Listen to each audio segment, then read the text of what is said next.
Yeah, it's a good question. And I think even, myself, I had debates about taking this path because, look, no one's getting a backpack and it's ending homelessness for them. Like, that's not happening.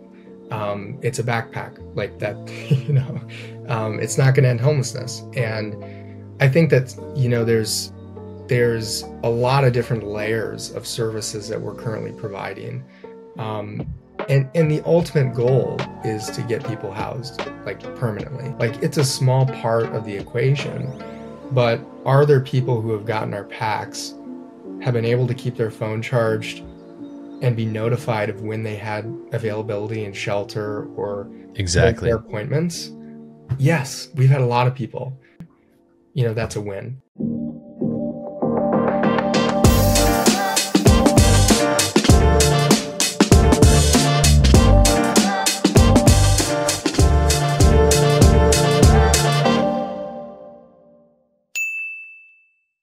All right, everybody. Welcome back to a brand new episode of the Hart and Hustle podcast. Now, I'm sitting across from an amazing entrepreneur, a young leader, a person who is having a huge impact in his community, Zac Clark. Brother, welcome to the show. Thanks for having me. Great to see you. We've tried for quite some time to make this happen. And finally that we're here, I'm super excited to be able to share your story, man. So I think it's really important for us to talk about where you're at right now. So, you've started, you're founder, CEO of the HomeMore project. Okay. So what is the HomeMore project and what are you guys doing to impact your community? Yeah. So thanks for the introduction. We are a 501c3 nonprofit. I'm based in Los Angeles, founded the organization in San Francisco. And we like to think that we're statewide, which at a grassroots level basically just means we're willing to serve whatever community is willing to welcome us.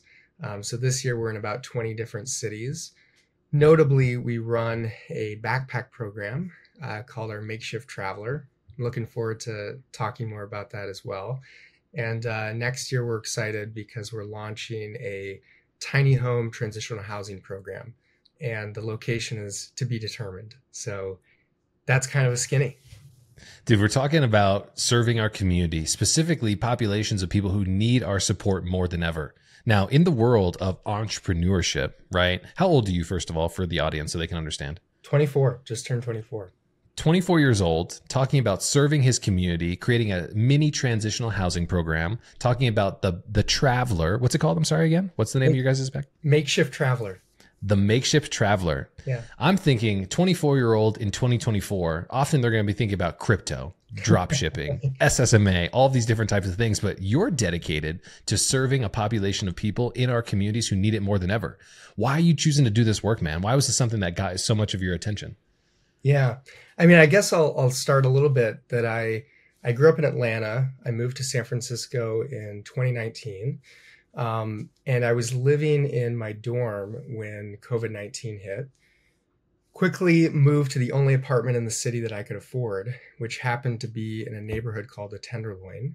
And for those of you who aren't familiar with San Francisco, it's basically a mini version of Skid Row in San Francisco. Not a lot of economic activity, a lot of people experiencing homelessness, high crime rates.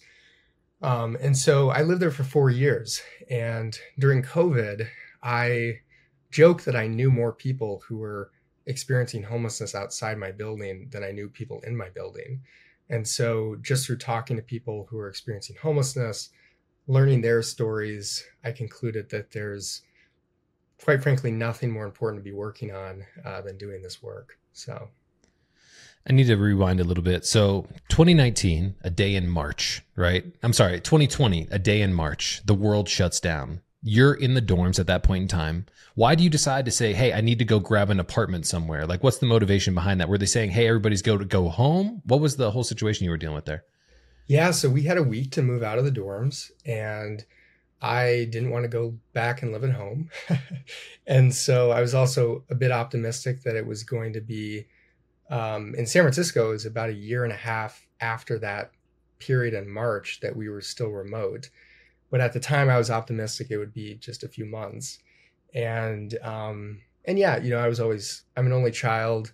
I grew up pretty independent. So I was like, let's find an apartment I can deal with, some of the, the edginess and ruggedness of living downtown.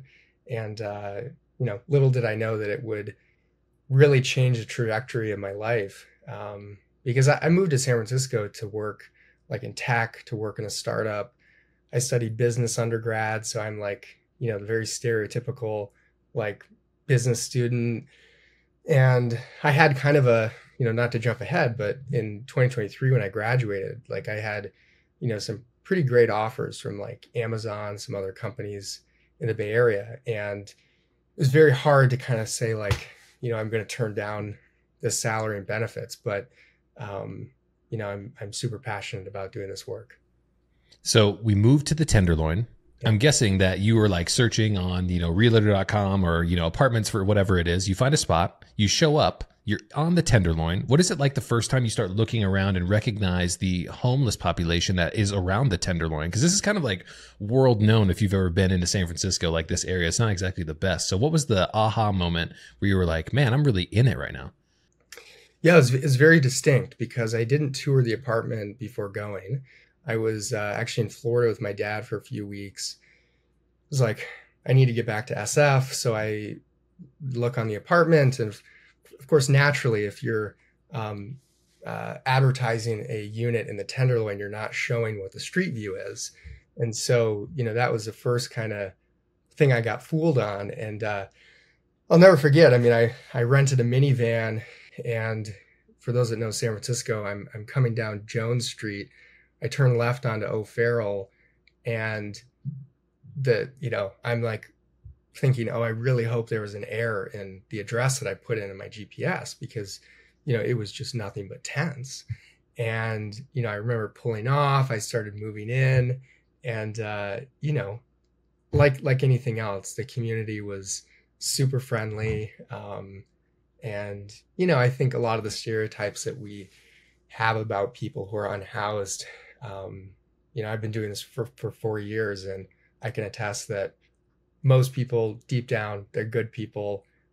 They just want to have conversation, and it's great. So, I mean, that's exactly what I was hoping you were going to say. One of the biggest things that I recognize about the American society today is we have a lot of problems with, social isolation and loneliness.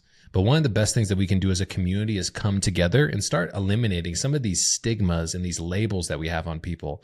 Often when you come across someone who's homeless, they've been dealt a card in life that is very hard to overcome. There are so many challenges from housing, family structure, XYZ that they've had to deal with during their lifetime that so many of us have never even fathomed. And so when you move into this space, you say, hey, the community's nice, everybody's friendly.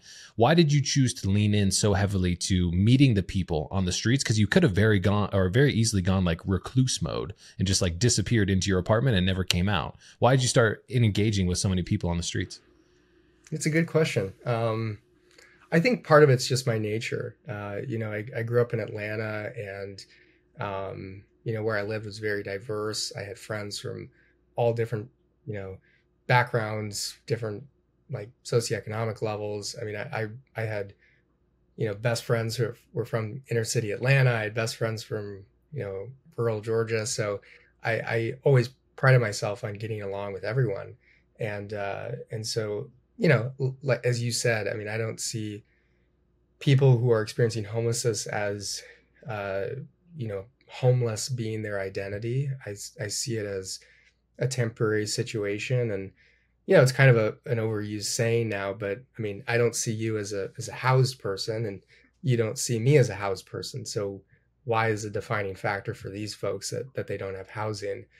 And I think also, as you mentioned, like there's so many different components to what can lead someone into this situation.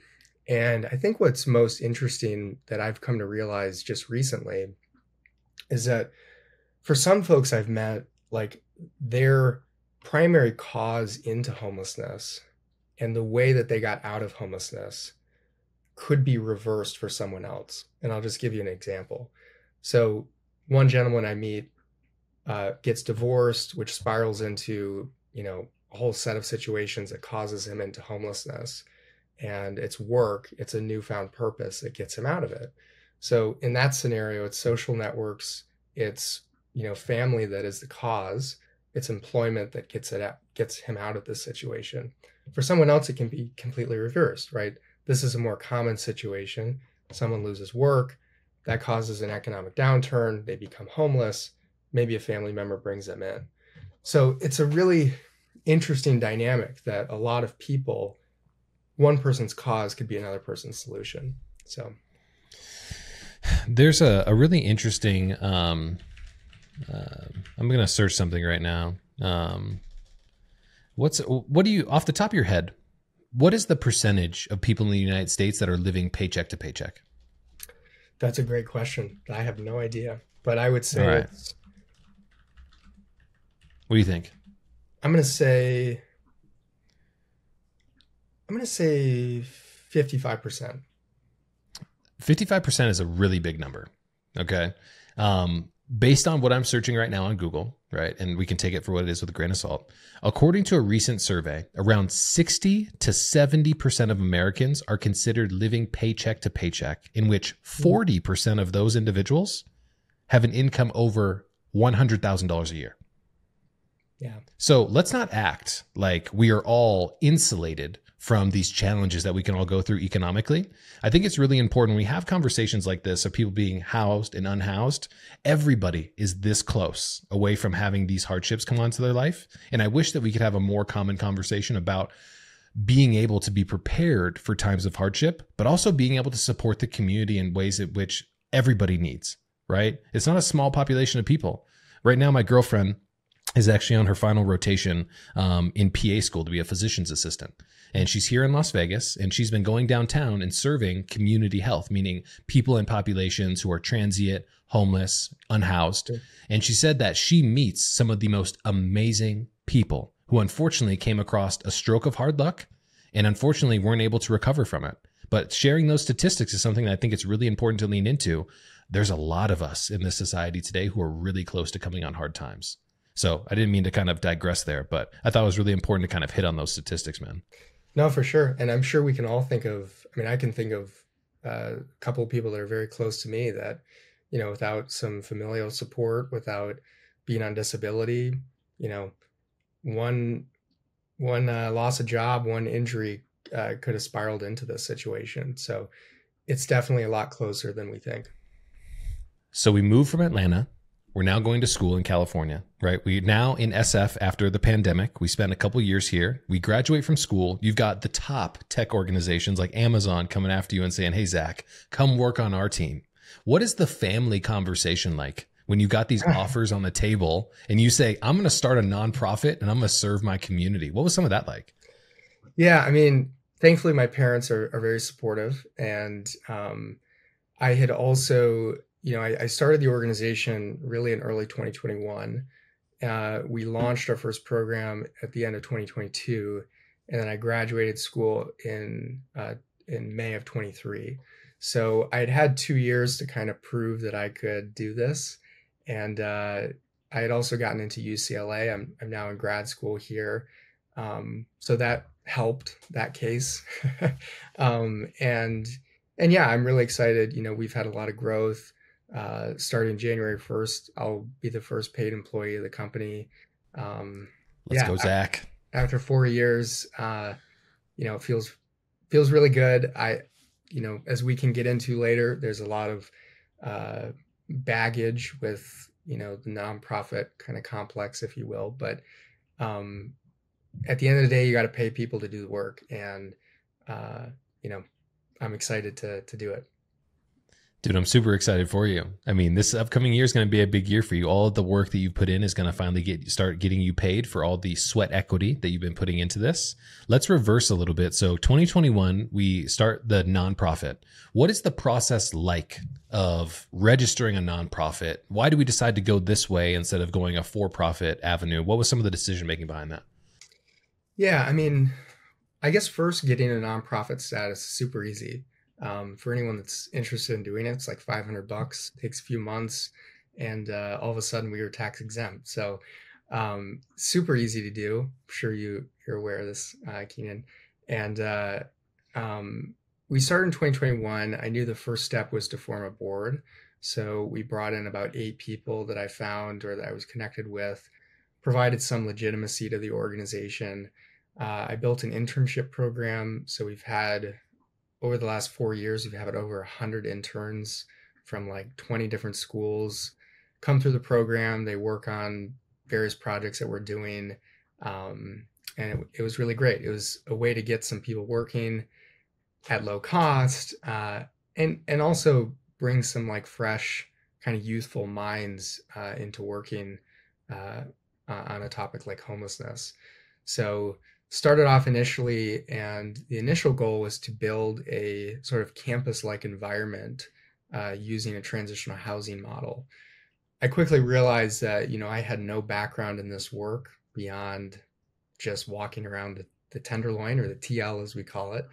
And I decided to run with two kind of key challenges that people who were unsheltered were telling me.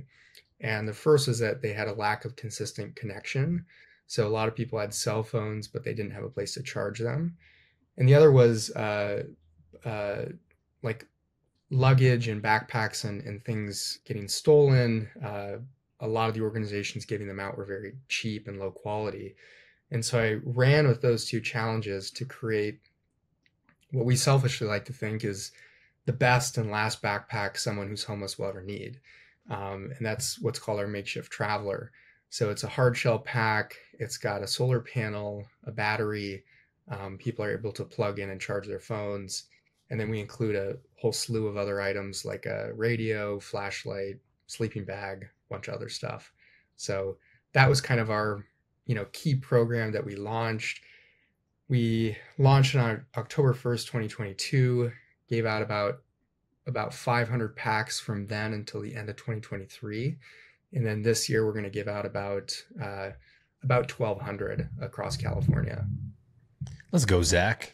Yeah. Man. Okay. So I need to reverse a little bit. So in 2021, we found the nonprofit. We have to assemble a board, right? You're 21 years old at this point in time, correct? 20. 20. So you're 20 years old. Yeah. You're going to go form a board for your nonprofit. Who are some of the people who you start approaching and saying, "Hey, I need your guidance. I need your mentorship and how we're going to stand this up." Like, what are some of those conversations like? Yeah, it was a lot of, I think I would start with, a lot of people in the Bay Area are very compassionate about homelessness.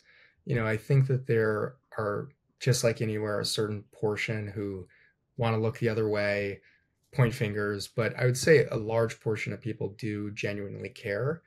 And so it was, pretty easy to kind of reach out through LinkedIn, through some connections I had. And I set the bar very low. There was no donation policy for the board members. There was one monthly meeting. And I think they could kind of tell that there was nothing really organized in place. And so it was kind of, let's build this from the ground up.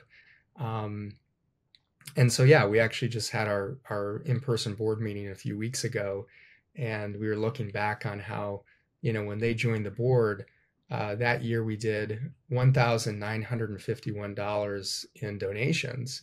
And that was all from me. And, this year we'll do about 250,000 in donations. Dude. So we've really, grown a lot, and yeah, so it's been great. Dude, it's crazy. So when we think about forming a board, this is for all of our younger entrepreneurs and founders out here, right? What types of areas of expertise are we looking for, right? We have a community that's empathetic, right, towards, people who are unhoused. So it's a common problem that people understand. What areas of expertise are you looking for to kind of formulate your board? Yeah, I mean, I think the most important thing was, financials and fundraising, as kind of tiresome as that topic gets. At the end of the day, if you can't generate funding in a model that makes sense for everyone, then it's, you're not going to survive as an organization. So we kind of started by breaking up our board into like 3 groups, which we called individual relations, corporate relations, and then government affairs. And so kind of how we thought about it was like a 3-step process to making us a real organization. And so that first step was the individual relations. We had to get donations, we had to do GoFundMe, kind of like the low hanging fruit to get enough money to get going. And once we got that money, which we did, we could prove the concept. Then from there, the next step was like corporate relations, which were our family foundations, corporate social responsibility programs, which tended to be, a lot more money. And that's how we've been able to achieve what we have this year. And then that third step, which I think really solidifies an organization, is, what kind of funding, what kind of ties do you have to the local governments?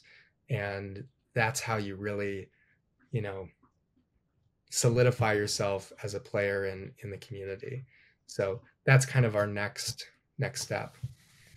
Man, this is so cool, because I'm thinking about, one of the benefits, right, of being a little bit older now, just turned 34 years old, is I have perspective. And when I think about what the next 10 years of your journey are going to be like in building this nonprofit, plus the other opportunities that are going to come your way, dude, by the time you're my age, you're going to be a seasoned vet when it comes to this stuff. And so I'm really excited to be able to check back in the next 10 years and be like, Zach, what's going on, man?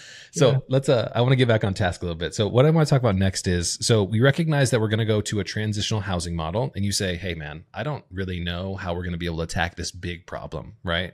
Do you have conversations with your board? Do you have any hesitancy in pivoting? What was that kind of like? Just kind of to put yourself or everybody else in the mindset of the founder as you're kind of going through this discovery process.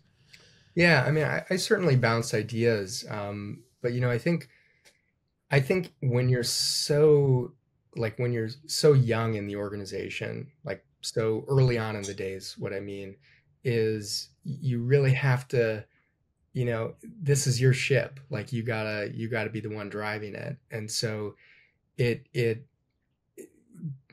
in my experience, there's only so much that you can bounce off of other people before you just have to like, this is the path we're going. And I knew that it would have been a nightmare, but secondly, it would have been a mess if we would have really pursued that program, because I couldn't tell you one thing about someone who's experienced homelessness in early 2021.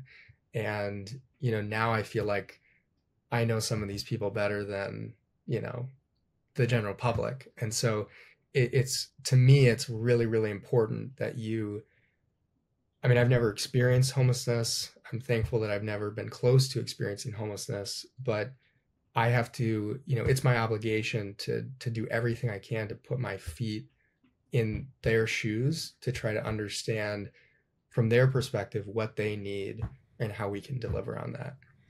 This is a really interesting concept, and a lesson that I wish I would have learned a lot earlier, right, in my journey as being an entrepreneur and a founder, is using the marketplace to go out and truly gather feedback, instances from your end user, your customer, and then you build the product that's going to help them solve the problem that they're challenged with. I see so often that we have like this really interesting idea, and because we think it's coming from our brain, everybody else is going to love it, right? So we create products and services, and then we go out to the marketplace and we say, hey, I've got this available, and it's crickets. So were you literally on the TL, literally going like hand-to-hand combat with people, asking questions, seeing how you could solve problems? Were there any other things that popped up other than the backpack that maybe you kind of had like on your idea board? Yeah, it's a good question. First, yes, that was my philosophy, is like, I'm trying to create this crazy looking thing. Is this something that you would use? And I mean, I think the first step was trying to understand what the challenges are. And that's, having an understanding of those challenges are what morphed into the backpack. And, I think part of it too was also wanting to create something that could get a little bit of attention and could provide, a little bit of optimism for, a lot of these organizations have been around for decades and decades, and we wanted to kind of position ourselves as this youthful group, but a group that deeply cares about this situation. And so coming out with a crazy looking solar backpack was a really easy way to be like, okay, these folks are different. Like they're trying to do it differently. And whether everyone agreed with it, like the concept of the pack, not everyone did, but I feel like they could at least appreciate we are trying to take a different approach. And I like to think like, there's a great story, maybe you've heard this, that in the early days of Apple, Steve Jobs was talking about the first iPhone, and these execs were like, Steve, maybe we should do some market research. And Steve goes, we don't do market research. We tell them what they want. And I think that works for innovative tech. I don't think that works for social services. So we need to have people who have lived experience, who are currently homeless. They need to be a part of the conversation about how we move forward.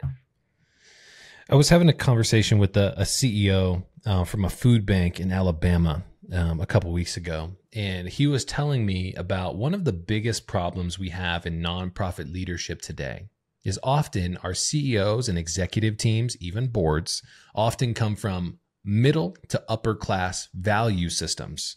Meaning they never experience what it's like to be homeless. They never experience what it's like to have to go to the food pantry to get food for your family. They never experience what it's like to have to choose to either pay your rent, right, or pay to feed your family. And so often when we have leaders who start these nonprofits or come in as a CEO, right, often they come from other spaces, and they often try and speak values from their upper middle class value system on somebody who doesn't have the same life experience. And I thought that was really interesting to think about, because unless you've been in the trenches with the people who you're trying to serve, you truly can't understand who your customer is and if they're going to take your value proposition seriously, which is really interesting. I want to reverse a little bit though. So we say we've done the market research, we've talked to the people, we understand the problems that they're having with connectivity, right? And the durability of their backpacks, if you will, because people are stealing their stuff. Who are the people who say the backpack isn't the right way to go? Now, we can talk in generalities, but it's like, are you bringing this idea to people and say, hey, this is what we're going to do in attacking this problem? And they're like, no, I think you should go with some other option. Or what was that conversation like? Yeah, it's a good question. And I think even, myself, I had debates about taking this path because, look, no one's getting a backpack and it's ending homelessness for them. Like, that's not happening. It's a backpack like that, it's not going to end homelessness. And I think that, there's a lot of different layers of services that we're currently providing. And the ultimate goal is to get people housed like permanently. And, some of the feedback on the pack has been sort of like, we aren't investing any money into anything that isn't getting people permanently housed. And I would use this opportunity to say that, like, we don't give out our packs, go home at night and lay in bed and think like, we're doing it, we're ending homelessness. Like, it's a small part of the equation, but are there people who have gotten our packs, have been able to keep their phone charged and be notified of when they had availability in shelter or exactly their appointments? Yes, we've had a lot of people. And so for a relatively low cost and of $100, this sounds like an infomercial, $100, but it relative to what is being spent on basic goods that are being distributed on a daily basis, it's an extremely low cost. And it's been game changing for a significant amount of people. If we give out 1,200 this year, which we're on pace to do, a large percentage of them will be stolen. A large percent of them will be thrown away. But for the significant portion that use them, appreciate them, and eventually get into housing, that's a win.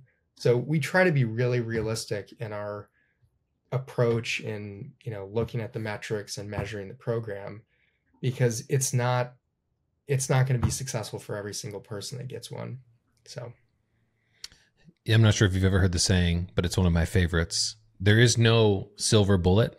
There's only 100 golden BBs that can be the small changes that will make the bigger change.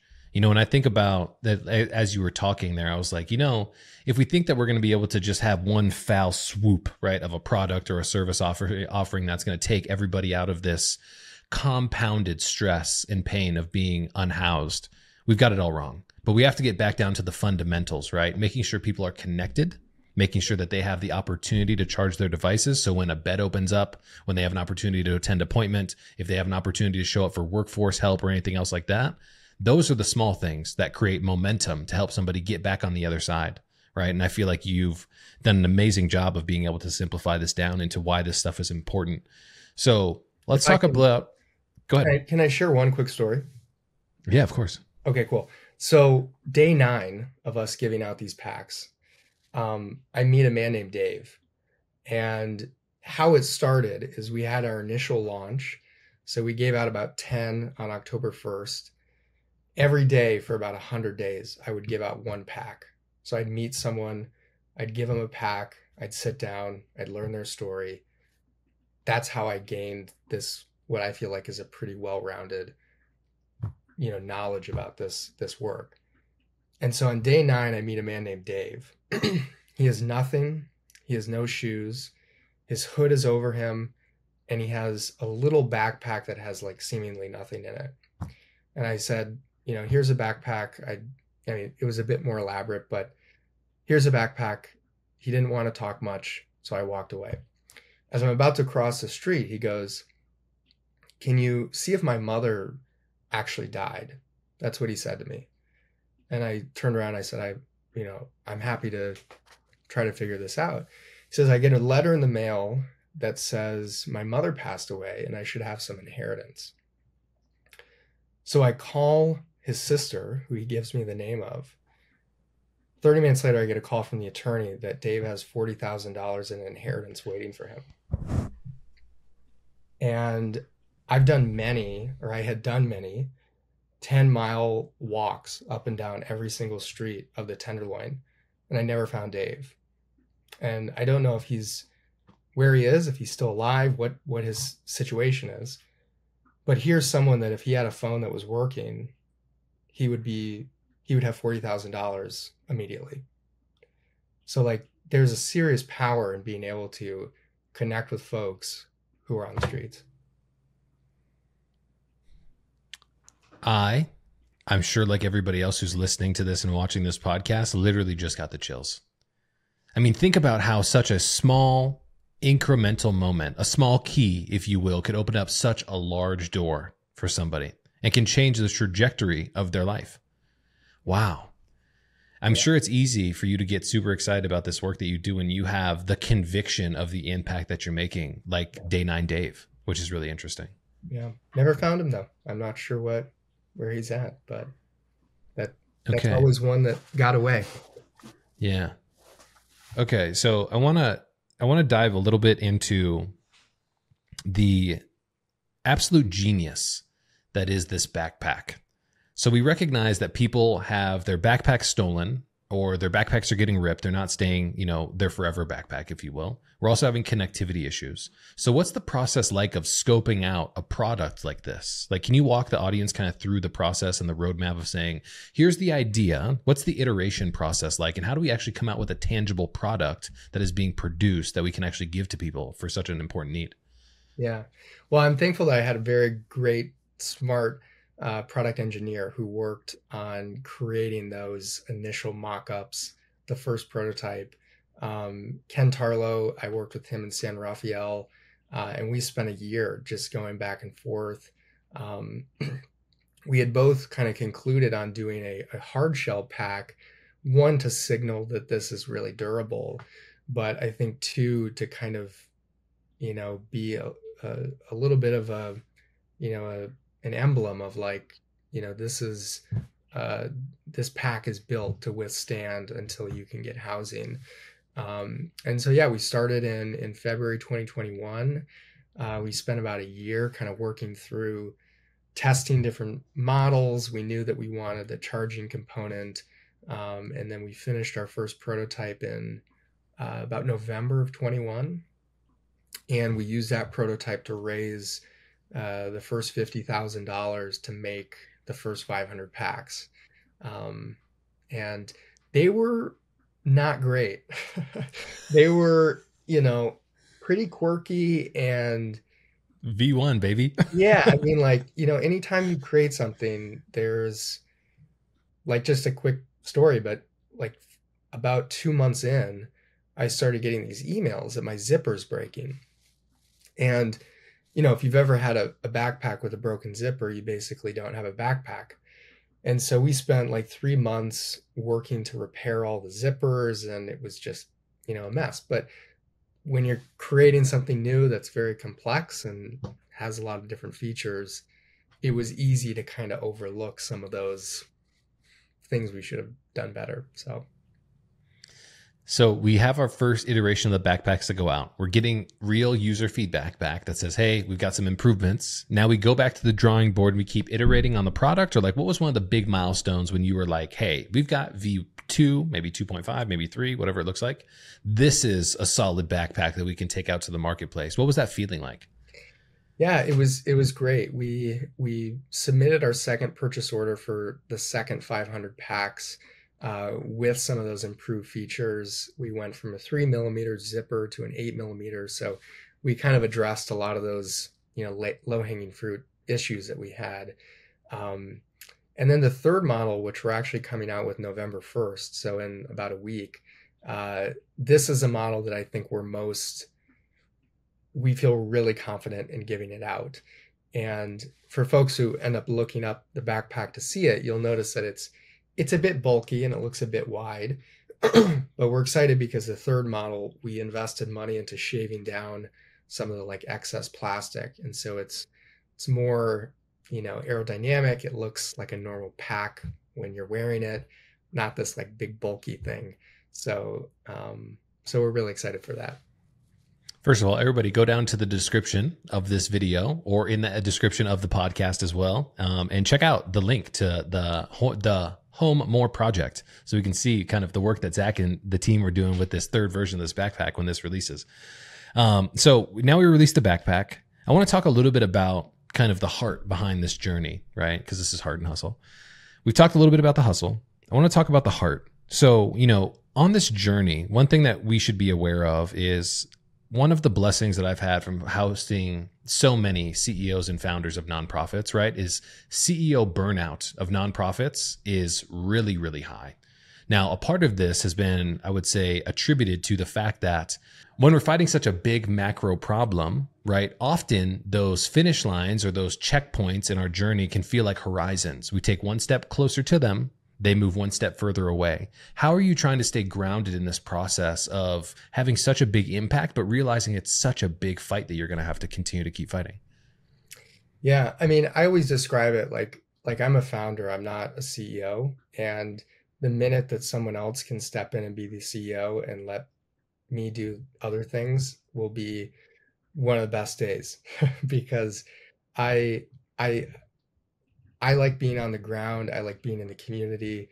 And, you know, so I always say I'm founder first. And, you know, as soon as I can get out of the CEO thing, because I think that there's a lot of people who are, you know, just understand organizational dynamics better than I do. And I like building. I don't necessarily like managing. So, what grounds me in continuing to do this work is just the element of building. And my goal is to set up an organization that changes people's lives and is here forever. And, you know, the minute that I feel like we have a good foundation, I'll bring in the right person that they can scale this up and, you know, really make an even bigger impact. So that sense of self-awareness, man, is really tough for a lot of people. Yeah. Right. Because often when we're the founder, we're also the, you know, the kitchen baker, the candlestick maker, the guy who's wearing 100,000 hats. And that can become a real recipe for burnout. Right. But when you recognize what you're good at, your genius, if you will, you can stay in that spot and bring the people around you. So, you know, hats off to you, man, for being so much more seasoned than I was at your age, which is crazy. Yeah. So let's talk a little bit. I'm a big baseball guy, right? I love the analogy of Babe Ruth, if you've ever seen him calling his shot, right? So I'm going to give you the opportunity, Zac, to call your shot. What are the next 3 years going to look like for, you know, the work that you guys are doing at the HomeMore project? Yeah. So next year in 2025, we're working on all the kind of laying the groundwork for the transitional housing program. So the aim is at the top of 2026 to launch 10 tiny homes for 10 people who are currently homeless and formerly working in the trades or have a desire to work in the trades. And so that's the first target demographic that we're going to be hosting at this program. And the goal is to launch that in 2026. Naturally, there's going to be a lot of things that we probably will get wrong, but perfect that program in 2026 and continue to scale it in 2027, 2028. We're still determining which county we're going to zero in on to launch that program. Currently, right now, we're looking at Orange County, Santa Barbara County, San Luis Obispo, Santa Cruz, and Solano. So we're targeting like mid-sized cities that have substantial unhoused populations, and generally counties who have been pretty receptive to the work that we're already doing. So that's the goal, but we're trying to create a program that really, and these are a lot of cliches I'm about to throw at you, but that really has a sense of community in these tiny home villages, because I visit a lot of organizations, both shelters and transitional housing, et cetera, and there at times doesn't seem to be a lot of community and commonality amongst residents. And so we're trying to create a model where residents can feel at home and be around other people who've had similar experiences and have similar desires. You're a gangster, Zac. Such a pleasure, man, having you on the podcast and just learning about how dedicated you are to this mission.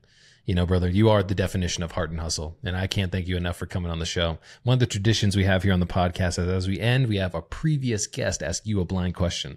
Now, their question was, what is the one thing you should be doing to make yourself better? Wow. What is the one thing I should do? What is the one thing you should be doing to make yourself better? Call my mom. Yeah. Keep good relationship with family, and your social network is so important. I have a small family, I have a small friend group, but you gotta, at times it's easy when you get caught up in school and work and everything to not maintain those relationships, but those are at the end of the day what ground you, and yeah. Well, welcome to the brotherhood, my friend. You got a friend in me, and I think that's important and a great place for us to be able to end today's podcast. Once again, Zac Clark, thanks for coming on the show, man. Very much appreciate it. Thanks for having me.